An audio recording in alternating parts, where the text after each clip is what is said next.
And when's your next election? My next election is October of 2027, so I have a bit of runway. I'd make a point that, and you've touched on it, and you've hit it. I talked to a young analyst who was looking and tracking at Justin Trudeau's declining popularity, and he also was tracking the number of mortgage renewals that are happening each month, and it tracks perfectly. Oh yeah. Hey guys, brief update on my dad, because I know a lot of you have reached out and asked and have been waiting for one, as have we, obviously. I don't have a lot to say because everything's been slow. He's still very unwell, but he's not in the hospital. I'm seeing him every day for hours, which is really nice. We're working with great specialists and giving him more time to recover. I'm hopeful he will recover with time.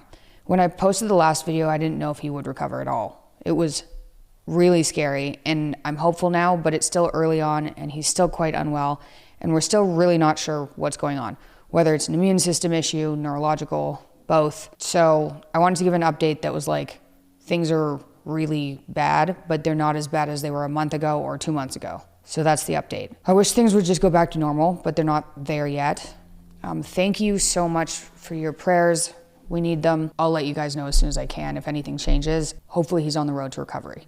As for me, I haven't really been online, or at least posting, because the situation is stressful and sad, and I don't really want to get on a camera and pretend everything's okay. So I've basically been offline really since last February with the pregnancy. Then Audrey, my 7-month-old now, getting incredibly sick, then Dad getting sick. Audrey, on the other hand, is doing really well. Praise God for that. We still aren't sure what happened. Like, she almost died from a heart issue, even though her heart is normal. She was diagnosed with idiopathic pulmonary hypertension, and that seems to have been a one-off freak incident that hasn't repeated. So, like I said, praise God for that. Jury's still out if there's a long-term problem that they just can't find. I'll probably be paranoid about it until she's 20. But so far, at least that's under control. The plan for content is to start the podcast up in January. I've recorded 2 episodes that I would really like to release and catch everyone up on the last year of what my family's been going through. I plan to do a pregnancy episode about all things pregnancy and postpartum when I was pregnant, but it was such a difficult pregnancy that I will get into on that episode that I couldn't record the episode. But I'll catch up on that and do a few Q&As and launch the podcast, hopefully in January. That's the plan anyway. I'm not going to do another dad update until something changes more significantly with him, hopefully for the better. But as soon as he's doing better, like I said, you guys will know. The only thing I've really been able to keep up with throughout this period is Peterson Academy, which has been going incredibly well. I'll do a dedicated video on that too, because I haven't gone into details, and I'm really proud of what we've built. We have 70 courses now, like 8-hour courses. There are a couple of 12-hour courses. There's one 6-hour course, but we have 70 courses now on the platform. We launched with 18. We launched our mobile app about 3 weeks ago. We hired some more people. The whole team, really, everyone working is super motivated to provide great education and a community, and they're all really good, hardworking people. We've been working on this more than full-time since 2022, and we now have a core group of people that we spent years looking for that are basically 1 in 10,000 rare, maybe more, extremely talented. It's hard to find very talented people. So Peterson Academy is going incredibly well, and it's going to continue going incredibly well, Lord willing. Dad's spending his time actually watching the courses now, which is very cool. And he likes them, which is a good thing. As for my content, I'm going to start posting videos, I think, like I said, in January, I hope. And I know I said that last time and planned to, but I've been too stressed out. But things are a bit better now, and I miss it, so I'll do my best. I hope you guys are doing well, and I can't thank you enough for the outpour of prayers and messages after the last video. They have been so helpful to me. I don't even have words for how helpful they've been. I know they've helped my mom too. That's really made a difference this year, getting through a whole bunch of crazy health things. So thank you guys. Like I said, I can't describe how helpful people reaching out has been, even if I haven't responded. There have been thousands and thousands of messages, and it's been really nice.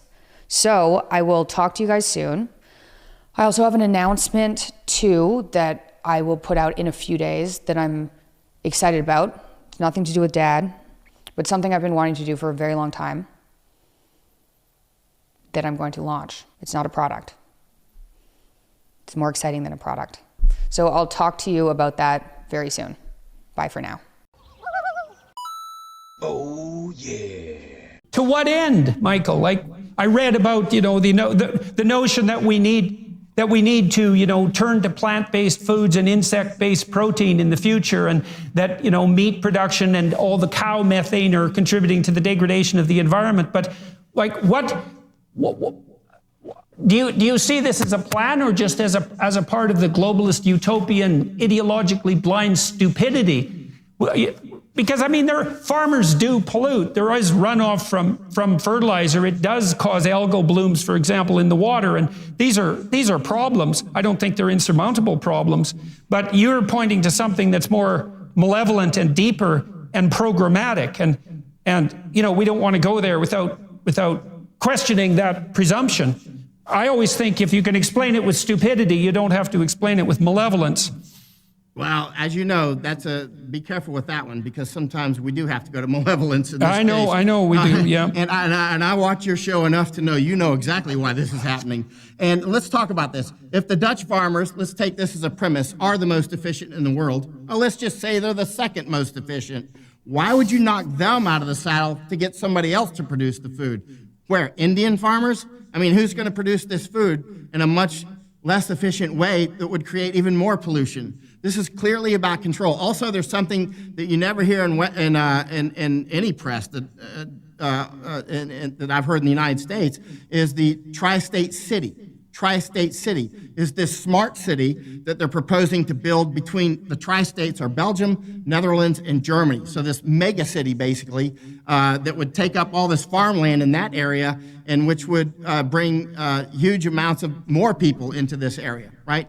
So the tri-state city is something you don't hear much about, but that's another part of this plan. There was a fire about maybe 10 days ago. I went to it right after the next morning, and it's at a picnic distribution center, which is there was an investment, $600 million into this picnic food distribution center from the Bill and Melinda Gates Foundation, coincidentally, and it burned down, right? And so that brought a little, raised some eyebrows. Why did that thing just burn down? There's many of them. There's others in Netherlands that are growing.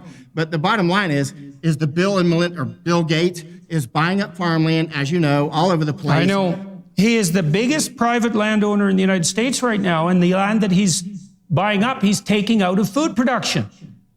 And it seems to be because he's obsessed about meat production, at least in part, doesn't believe that that's part of a sustainable future. And so, but I do share your skepticism. It's the same thing happens on the bloody energy front. It's like, well, Australia won't build coal-generating electrical plants, but they'll ship their bloody coal to China, where they're going to build much dirtier plants.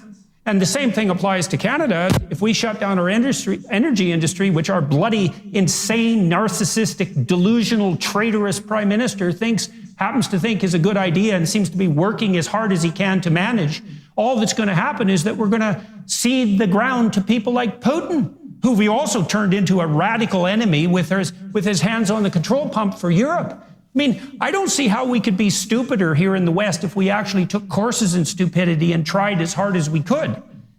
We seem to be doing everything we can to break everything as rapidly as possible. And then I wonder too, has it got to the point where the people who think, that you can't make an omelet without breaking a few eggs, and there's too many people on the planet, think that this is some sort of like needle's eye that we have to go through, all this mass starvation and death, so that we end up with a sustainable population? Jesus Christ, that's a dim and grim scenario. But as you said, why would you take the Dutch farmers out of business when they're so unbelievably hyper-productive and efficient?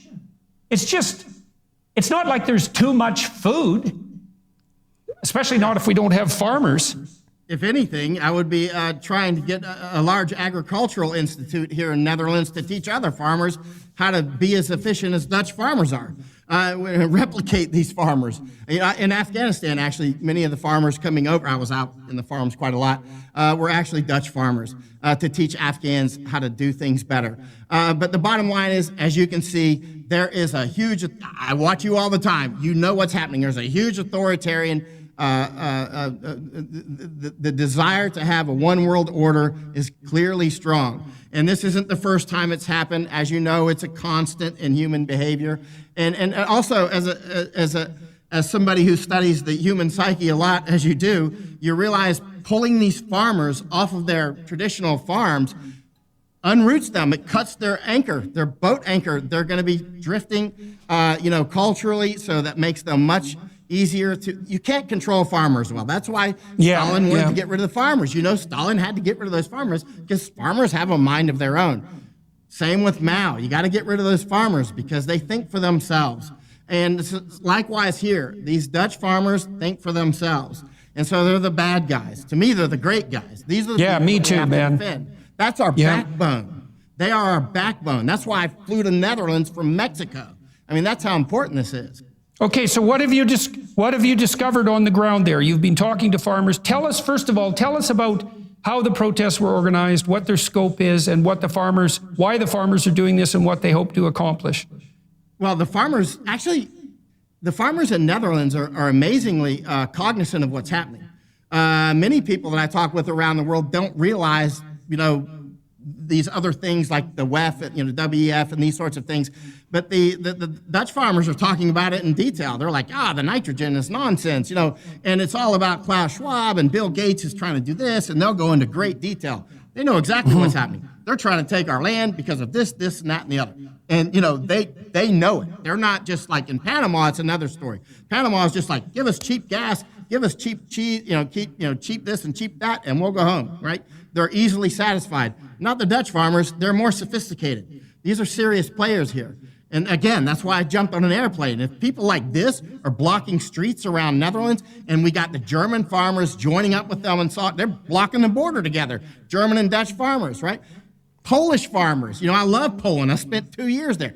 Polish farmers are making videos in support of Dutch farmers. That's how much look, that started in Canada, jumped over to the United States. It's over here now. I mean, it's really growing. This courage is spreading. And so, and you see Italian farmers, Spanish farmers, people are rising up. And the more they realize what's actually happening, because, the man behind the curtain is the WEF, the World Economic Forum. Of course, we're going to have to deal with China, but at this rate, look, if Germany falls from these energy issues, which is looking pretty likely at this point, China is going to peel off the rock too, right? As are we economically, right? So, for sure. Yeah, we cannot sustain the collapse of Germany. That's absolutely 100% obvious. That would be an utter bloody catastrophe.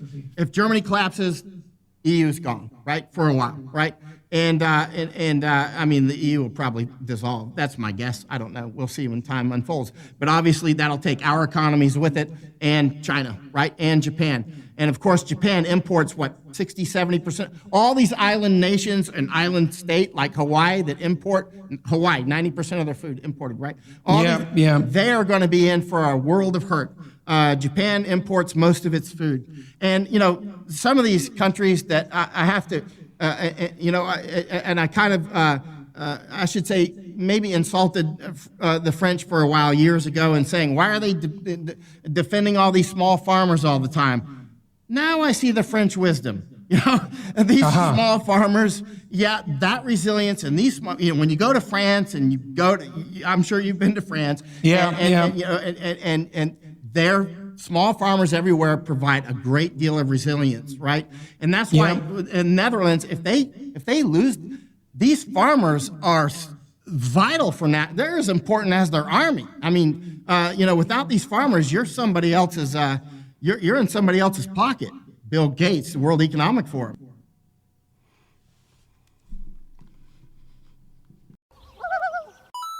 Oh, yeah. Holding the course. You can see that with Freeland's response to Trudeau's loss in Toronto. They should be clamoring for his head. and I guess we'll see how that unfolds, because it does sound like some voices are. I guess I just like the old style of liberal, the ones that actually led with their heart and compassion. I mean, we used to have a liberal party that talked about the single mom and the difficult time that she's having, being able to pay for groceries and take her kids to soccer practice. We used to care. They used to care about the tradesman who's lost his job because of whatever downturn has happened or whatever consolidation has happened because of these additional regulations. They used to care about the average family just trying to make ends meet, and I don't hear them talking that way anymore. That's the thing that so surprises me, is where did all of that heart, where did all that compassion go? Those are the things that Pierre Poilievre is talking about right now. I hear Pierre talking more about the plight of regular people and the difficulties that they're having making ends meet.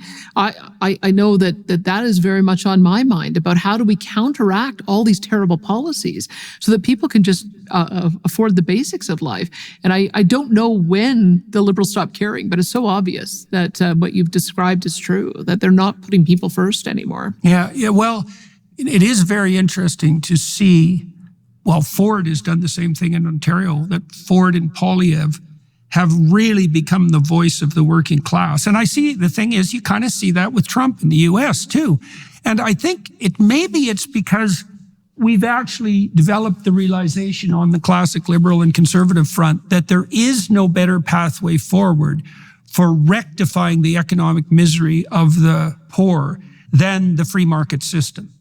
And so, to the degree that that's the case, and now I think the case for that is unassailable unless you're literally criminally blind, that it's easy now for the conservatives, who used to be the party of big business, let's say, which is kind of what they were when I was a young guy, to be speaking directly to the working class. Is we're going to declutter the system, we're going to get rid of the idiot environmental taxes that do nothing but make your life more difficult and increase pollution, and we're going to serve you. And I think Poilievre has done that very effectively. Now, can you envision, how do you feel about the unity, let's say, of the conservative movement in Canada now? There's a number of conservative premiers who seem to be ideologically on board with your approach. There's Scott Moe and Blaine Higgs, and so at minimum, and I don't know what your relationship is like with Doug Ford. And then we have Poilievre, of course, who's a rising star and is very much likely to be the next prime minister. I mean,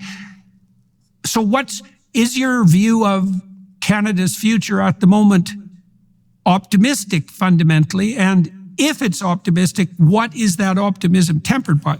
Let me just add one more preamble to that. See, I'm afraid that what's going to happen is that the Canadian economy is far worse than people think, and that we're going to discover a lot of things under the carpet that were hidden by the Trudeau government. Now, the evidence of that is he has a bloody scandal every week that should be sufficient to bring down his government, like the last scandal we just had about the airlifting of the Sikh people out of Afghanistan. It's one a week. And so we're going to see a lot of things that we don't know about the second Pierre Poilievre is elected. And they're going to be instantly blamed on him by the environmentalists and the Greens. And then he's going to have maybe 4 years to mop up what is one god-awful mess. And so, I could see a scenario where he's in for 4 years. All those Canadians who have to remortgage, which I believe is about 60% of them, are going to do that and lose their houses. And it's going to be like really a rough go for him. And then the Liberals will replace him. So now, that's a pessimistic view. And I'm not saying that will happen, but man, it isn't obvious to me that I'd like to be in his shoes. So, how are you conceptualizing, let's say, the next 5 years in Canada? And when's your next election? My next election is October of 2027, so I have a bit of runway. I'd make a point that, and you've touched on it, and you've hit it. I talked to a young analyst who was looking and tracking at Justin Trudeau's declining popularity. And he also was tracking the number of mortgage renewals that are happening each month, and it tracks perfectly. The more people who are having to renew their mortgage and now face the sticker shock of having double the mortgage payment because of their high rates, then they look around and say, who's caused this? And the obvious answer is the guys who've been in charge for the last 9 years. Who's got a solution for it? And the obvious answer is Pierre Poilievre. And so that's very linked to what it is that they're experiencing. And it's happening in real time and happening very quickly, and it will probably accelerate. I would say that, am I optimistic about conservatism? I would say that the Conservatives, this new generation of Conservative leader, whether it's Pierre or whether it's my colleagues across the country, we've begun to realize that aspirationally, the blue-collar workers and those trades unions are more aligned with our conservative values than they are with the extreme green alignment that we're seeing out of the Liberals, the Green Party, and the Socialists, the New Democrats. If I was a frontline worker, I would say, why in the world would I support any of those parties? Because all they're doing is advocating for job losses. They don't want to see these high-paying resource jobs be successful. They haven't invested in raising the parity of esteem for the skilled trades and professions the way we talk about it in the conservative movement. And part of the reason that we do is that we've seen the pathway that kids were told. Kids were told, well, graduate from high school, go to university and get a bachelor degree. And then after that, get a master's. And then after that, get a PhD. And then you will be the highest paid workers in society, because the more education you have, the more you're going to get paid. And what has happened, in fact? Well, those kids who've gone down that pathway end up with $100,000 or $200,000 worth of student loan debt. And now they're in their late 30s and trying to get out of the workforce, and their degree isn't as valued as much as they were led to believe it was going to be. And now they're trying to get married and get a home, and now the home prices have escalated. And so now they have to put off having kids because they can't afford to have kids, pay a mortgage, and pay off their student loan debt. But there's another way. You can actually encourage kids who are practical and want to do something with their hands and want to do some meaningful work in the resource sector. Go out, get dual credit in high school, maybe have a couple of years at a trades program. You start working right away, making 60 to, in some cases, these jobs are $200,000 a year. You become an immediate taxpayer. You pay off your debt. You have the ability to buy a home or build a home, because depending on the profession that you go into. Then you can get married. You can have kids. You can buy your house. You can afford your life. It's a different vision, and that's why I think that we understand a lot more about how vitally important those high-paying resource jobs are. It's not just about economy. It's about human flourishment. It's about being able to live the life you want to live. And most of us, we just want to find our life mate partner, be able to get married, be able to have kids, be able to take care of families, take vacations, go camping, and do those kinds of things that when we look back to our own childhood seem to be getting further and further out of reach. But I think that are linked. That's why I think the approach that Doug Ford has taken, and even in the approach in the United States, where the Republicans realize that the frontline blue-collar workers have way more in common with the conservative side of the spectrum these days than the ideological side that we're seeing in the extreme green movement that is influencing all the progressive parties. Oh, yeah. I personally find it very confusing how any liberal voter, I'm sure you're naive, it's okay to be duped. I've been duped. I voted for Trudeau in 2015, believe it or not. So it was a big mistake. I wasn't watching or paying attention then, but I have been paying very close attention since 2023. And let me tell you, these guys don't care about your future. They want your money in their pockets, your future, your kids' future, your grandchildren's futures in their pockets. See what they're doing to Canada with immigration. See what they're doing with housing. Check out what they're doing with our health care. What is better than it was in 2015? Absolutely nothing. It's confusing to me.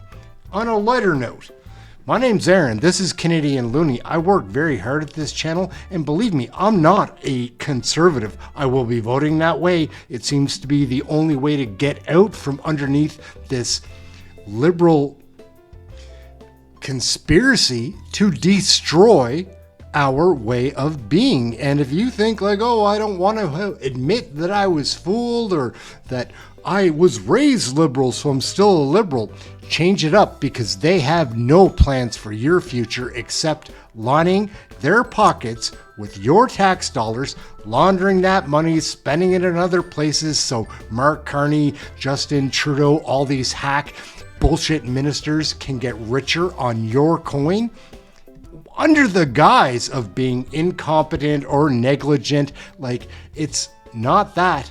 They mean to be doing what they're doing, and they're pulling it off. There is no future for Canada under this government. So I watch all the committee meetings. I watch everything that happens in the House of Commons. I also follow the propaganda-driven news of the legacy media that is paid for by this government to dissuade your mind into some kind of trick to think that they're doing it for the benefit of you. It's not for you. Liberal voters, I'm speaking right to you. Please watch the politics, not the news. Like, watch the independents on YouTube. Do anything other than what you're doing, because if you're still being duped and not aware that you're being fooled, that's a huge issue. My name's Aaron. This is Canadian Loony. Like, share, subscribe. I work very hard at this channel. Believe it or not, I spend 12 hours a day, 7 days a week at this, because it takes a lot of time to watch all of the politics. But that is where you get your real information. So I would appreciate your subscription. I know that a lot of people that watch this channel, 60% of the people that watch my channel aren't subscribed. I need you to subscribe. I'd like you to subscribe. I'm asking for that because this stuff is so censored, which is a part of legacy media, that it's hard to get any kind of word out. I know that there's other platforms. Just go to that. I know that a lot of people, liberal voters, watch YouTube, and I'm hoping they'll catch some of this and become informed. Learn a little more, because again, it's not a liberal conservative thing. It's an evil versus good thing. I'm not a conservative. Like, I will be voting that way because we need to get out from underneath this elephant that keeps squashing us. It's ridiculous. Please like, share, subscribe, get notified. Come check out one of our live shows. We cover Canadian federal politics right there, and I think you'd enjoy our chat room. It's the best that I've seen online. That's it, Aaron, Canadian Loony. Like, share, subscribe. We'll catch you in the next video. We're gonna wrap it up right here. Out for now. Thanks for watching.